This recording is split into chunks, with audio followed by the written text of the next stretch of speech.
ஓம் சாந்தி. அவ்யக்த முரளி 9/6/1969. அவ்யக்த பாப்தாதா, மதுபன். சோம்பலின் இனிமையான ரூபம் அலட்சியம். அனைவரும் வியக்தத்தில் இருந்தாலும் அவ்யக்த நிலையில் இருக்கிறீர்களா? அவ்யக்த நிலை என்று எதை குறிப்பிடுகின்றனர் என்பதை அறிவீர்களா? முதலாவது அவ்யக்த நிலையை அறிதல். அறிந்த பின் பகுத்தறிதல் வேண்டும். இந்த இரு விஷயங்களுடைய ஞானம் இருக்கின்றதா? அவ்யக்த நிலை என்று எது சொல்லப்படுகின்றது? அதாவது வியக்த உணர்வு இல்லாதிருப்பது. வியக்தத்தில் காரியம் செய்த போதிலும் வியக்தத்தின் உணர்வில்லாமல் எவ்வாறு இருக்க இயலும்? வியக்தத்தில் இருக்கும்பொழுது அவ்யக்த நிலையில் இருக்கும் அனுபவம் எந்த அளவு ஏற்படுது? இன்று இதை அனைவரிடமும் கேட்க வேண்டியதாக இருந்தது. அதிகத்திலும் அதிகமாக அவ்யக்த நிலையில் எவ்வளோ நேரம் இருக்கீங்க? அதிகத்திலும் அதிகமாக எவ்வளோ நேரம் இருக்க வேண்டும் என்பது தெரியுமா? 8 மணி நேரம். சம்பூர்ண நிலையினுடைய கணக்கின்படி 8 மணி நேரம் கூட குறைந்ததிலும் குறைந்த நேரம்தான். உங்களது நிகழ்கால முயற்சியின் கணக்குப்படி 8 மணி நேரம் என்பது அதிகமாக தெரிகிறதா? எவரும் கை உயர்த்தவில்லை. நல்லது. யார் 6 மணி நேரம் வரை வந்துவிட்டீர்களோ அவர்கள் கையை உயர்த்துங்கள். எவரும் கை உயர்த்தவில்லை. நல்லது. 4 மணி நேரம் வரை வந்துவிட்டவர்கள் கையை உயர்த்துங்கள். சிலர் 4 மணி நேரத்திலும் சிலர் 2 மணி நேரத்திலும் கை உயர்த்தினர். இந்த முடிவின் கணக்குப்படி முயற்சிக்கான சமயம் எவ்வளவு வேண்டும்? பாடமும் நிறைவுற்றது. ரிவிஷன் கோர்ஸினுடைய காலம் நடைபெற்று கொண்டிருக்கிறது. இருந்தாலும் பெரும்பான்மையோரினுடைய முடிவு இதற்கான காரணம் என்ன? அனைவரும் முயற்சியும் செய்கிறீங்க, ஊக்கம் இருக்கிறது, லட்சியம் இருக்கிறது. ஆனாலும் ஏன் முடியலை? அதாவது கவனக்குறைவாக இருக்கிறது. எந்த விஷயத்தினுடைய கவனம் குறைவாக இருக்குது? தகுதியானவராக ஆகணும், அருகாமையில் வரணும் என்பதில் எல்லோருமே கவனம் செலுத்துகிறாங்க. இருந்தாலும் முக்கியமாக எந்த விஷயத்தினுடைய கவனம் குறைவாக இருப்பதனால அவ்யக்த நிலை குறைவாக இருக்குது?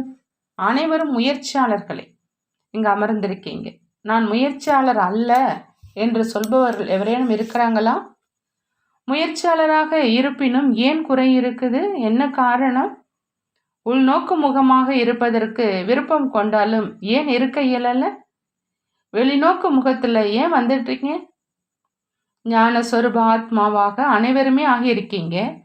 ஞான சொரூப ஆத்மாவாக புத்திசாலியாக ஆன போதிலும் அறிவற்றவர்களாக ஏன் ஆகிறீங்க?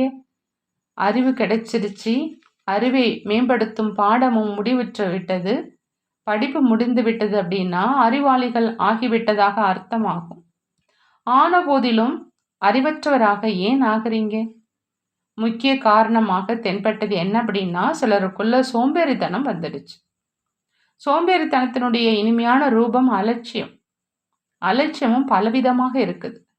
பெரும்பான்மையிட்ட ஏதாவது ஒரு ரூபத்தில் அலட்சியம் மற்றும் சோம்பல் வந்துடுச்சு.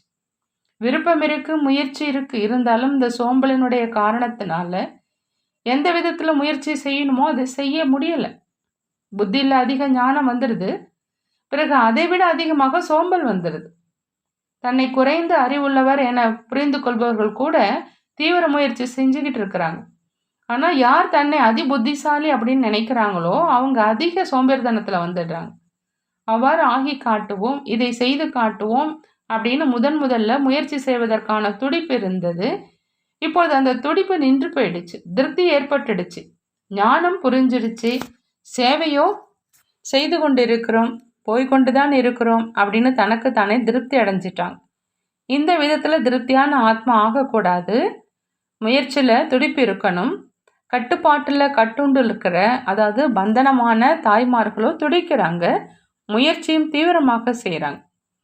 மேலும் யார் கட்டுப்பாட்டில் பிணைக்கப்படாதவர்களோ அவங்க திருப்தியாக இருக்கிறாங்க. அதனாலேயே சோம்பேறித்தனமும் வந்துடுது. பெரும்பான்மை முயற்சியாளர்களிடம் இந்த முடிவே தென்பட்டுச்சு. நான் முதல் எண்ணில் வரும் முயற்சியாளர் ஆகி கொண்டிருக்கிறேன் அப்படின்னு எப்பொழுதும் புரிஞ்சுக்கிங்க. இன்னும் ஆயிடலை, 3 காலங்களினுடைய ஞான புத்தியில் இருப்பதனால தன்னை அதி புத்திசாலி அப்படின்னு நினைக்கிறாங்க. எங்கு குழந்தையாக வேண்டுமோ அங்கு தலைவன் ஆகிறீங்க, எங்கு தலைவன் ஆக வேண்டுமோ அங்கு குழந்தையாக ஆயிடுறீங்க என்பது முன்னாடியே சொல்லப்பட்டது இல்லையா? இப்பொழுது குழந்தை ரூபத்தின் இனிமேலும் இனிமையான முயற்சி செய்து கொண்டு இருக்கீங்க. ராஜ்யத்தினுடைய அதிகாரியும் ஆயிட்டீங்க, திலகமும் வந்துடுச்சு. இருந்தாலும் இந்த மந்தமான மற்றும் இனிமையான முயற்சி இப்பொழுது போதுமானது கிடையாது. எவ்வளவு சக்தி ரூபத்தில் நிலைச்சிருப்பீங்களோ அவ்வளவு முயற்சியும் சக்திசாலியாக இருக்கும். இப்பொழுது முயற்சி சக்திசாலியானதாக இல்லை, மந்தமாக இருக்குது. அனைவரும் முயற்சியாளராக இருக்கிறாங்க, ஆனால் முயற்சி சக்திசாலியானதாக இருக்கணும். அந்த சக்தி முயற்சியில் நிரம்பலை. அதிகாலை எழுந்ததும் முயற்சியில் சக்தியை நிரப்பதற்காக ஏதாவது ஒரு கருத்தை விசேஷமாக புத்தியில் நினைங்க.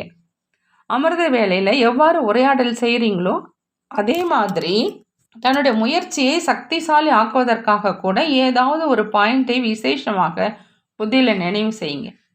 இப்பொழுது விசேஷமான முயற்சி செய்ய வேண்டியது அவசியமாக இருக்குது. சாதாரண முயற்சி செய்யக்கூடிய நாட்கள் இப்பொழுது கடந்துருச்சு.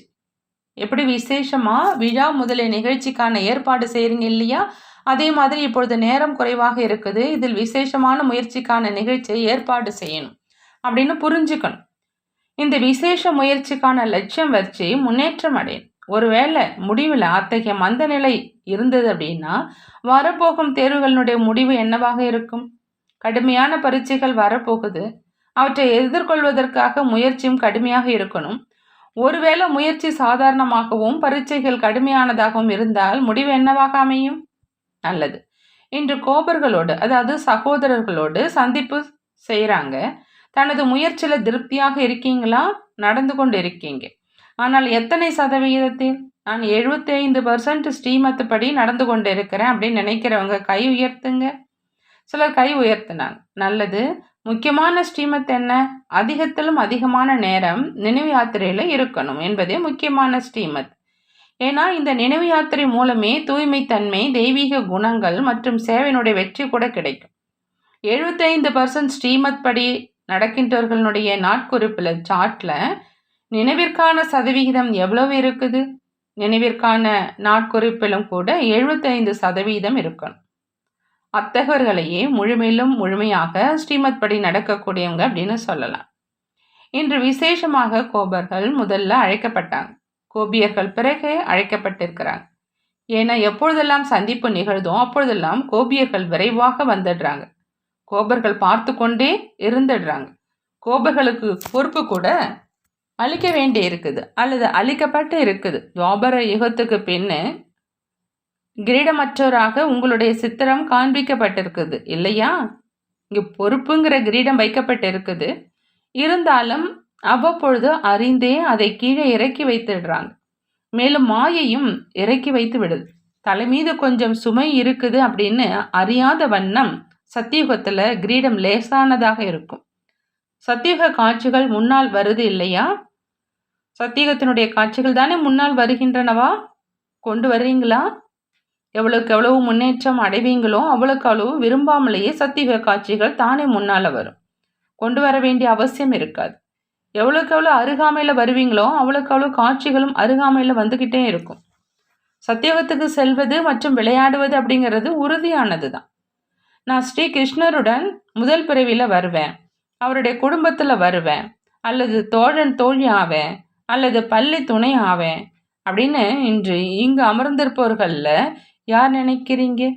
இந்த 3ல் ஏதாவது ஒன்றாவது கண்டிப்பாக ஆவேன் அப்படின்னு யார் நினைக்கிறீங்க? அத்தகைய நிச்சய புத்தி யாரிடம் இருக்குது? அனைவரும் கை உயர்த்தினார். அருகாமையில் வரக்கூடியவர்களுடைய அடையாளம் சங்கமிகத்தில் என்னவாக இருக்கும்? இங்கு யார் தன்னை அருகாமையில் இருப்பதாக நினைக்கிறீங்க? யக்ஞ சேவை மற்றும் பாப்தாதாவினுடைய காரியத்தில் யார் அருகாமையில் இருப்பாங்களோ அவர்களே அங்கு விளையாட்டு முதலியவைகளின் அருகாமையில் இருப்பாங்க. யக்ஞத்தினுடைய பொறுப்பு அல்லது பாப்தாதாவின் காரியத்தினுடைய பொறுப்பின் அருகாமையில் எவ்வளவுக்கு எவ்வளவு இருப்பீங்களோ அவ்வளவே அங்கும் அருகாமையில் இருப்பீங்க. அருகாமையில் இருப்பதனுடைய அடையாளம் எவ்வாறு இருக்கும்? எந்தளவு புத்தி, எந்தளவு உடல், மனம், செல்வம் மற்றும் எந்தளவு சமயத்தை லௌகீக பொறுப்புகளுக்காக செலவிடுறீங்களோ அந்த அளவு இந்த பக்கமும் செலவிடுறீங்களா அப்படிங்கிறத ஒவ்வொருவரும் தன்னைத்தானே கேட்கணும். இந்த பக்கம் அதிகம் கொடுக்க வேண்டும். ஒருவேளை அதிகமாக இல்லை அப்படின்னா அதனுடைய கணம் ஒன்று போல இருக்குமா? ஒருவேளை இரு பக்கமும் ஒன்று போல இருந்தால் கூட அருகாமையில் இருப்பதாக ஏற்றுக்கொள்ளப்படும். இந்த கணக்குப்படி தன்னை கண்டறிய வேண்டும். இதுவரை உள்ள முடிவில் லௌகீக பொறுப்புகளினுடைய சுமை அதிகமாக தென்படுது.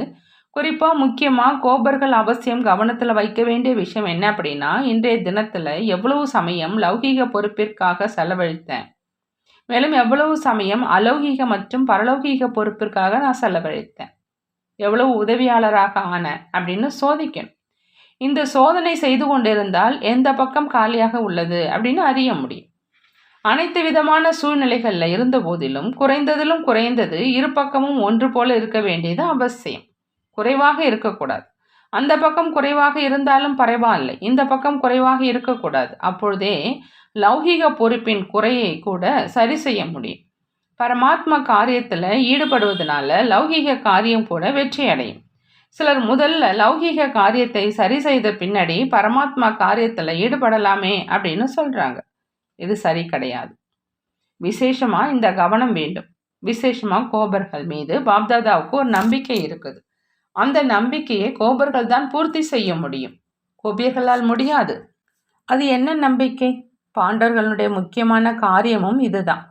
பலவிதமான மனிதர்கள் மற்றும் பலவிதமான பரீட்சைகள் வர இருக்குது, மேலும் வந்து கொண்டும் இருக்குது.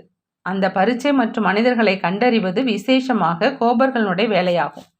ஏன்னா பாண்டவர்களுக்கு சக்திகளை பாதுகாக்கக்கூடிய முக்கியமான காரியம் இருக்கு. சக்திகளினுடைய வேலை அம்பு எய்வது. ஆனால் ஒவ்வொரு விதமான பரீட்சை மற்றும் மனிதர்களை கண்டறிவது மற்றும் சக்திகளை பாதுகாப்பது பாண்டவர்களுடைய பணி. இவ்வளவு பொறுப்பு எடுத்துக்கொள்ள முடியுமா? அல்லது சக்திகள் உங்களை பாதுகாக்க வேண்டிய அவசியம் இருக்குதா? ஆங்காங்கே பாண்டவர்கள் தங்களுடைய பாதுகாப்புக்காக பிறர் மீது நம்பிக்கை வைக்கிறாங்க. ஆனால் பாண்டவர்கள் தங்களுடைய பாதுகாவலின் கூடவே நாலாபுறங்களில் உள்ளவர்களையும் பாதுகாக்கணும். திருஷ்டி எல்லைக்குட்பட்டதாக இல்லாமல் எல்லைக்கு அப்பாற்பட்டதாக இருக்கணும். ஒருவேளை தன்னையே பாதுகாக்கல அப்படின்னா பிறகு பிறரை பாதுகாப்பது கடினமாக ஆயிடும். நல்லது. ஓம் சாந்தி. நன்றி பாபா. நன்றி.